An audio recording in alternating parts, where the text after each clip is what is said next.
যে আগামী নির্বাচন নিয়ে মতামতটা বলেন। আমাদের আগামী নির্বাচনে এই চট্টগ্রাম ট্র্যাক মালিক সমিতির এটা আমাদের অনেক ঐতিহ্য চিটাগাঙের জন্য। ওখানে আমাদের বাপ চাচা সব ওইখান থেকে আসা, আমাদের আসা ওইখান থেকে।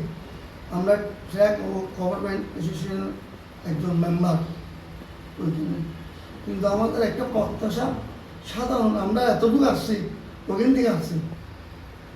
ট্র্যাক মালিক সমিতি ওইটা আমাদের কি সবার প্রত্যাশা, ওইটা ওখানে কথা বলে আমরা আগে মাতি, কেন ওইটা আমাদের বাপদাদার আমলে।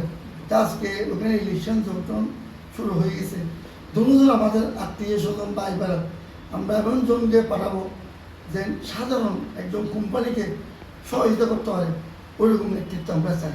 আপনারা চান এখন যারা ভোটার আপনারা যারা আপনার পাশে থাকতে পারে তাদেরকে আপনার নির্বাচিত করবেন না, ইনশাল্লাহ আমরা দুপক্ষ উভপক্ষকে ভালো খারাপ যাচাই করে আমরা ভোট দিয়ে ওকে জয়যুক্ত করবো, ওইটা আমাদের প্রত্যাশা। কিন্তু আরেকটা প্রত্যাশা কি, যে মালিক সমিতি যাওয়ার পর যারা নেতৃত্ব দেবে সবাই একসাথে মিলেমিশে কাজ করার জন্য আমাদের প্রত্যাশা। এটা আমাদের মালিকদের প্রত্যাশা, সবাই মিলেমিশে থাকিয়ে দেবে ওই ক্যাবিনেটে, এইটা আমাদের ধন্যবাদ।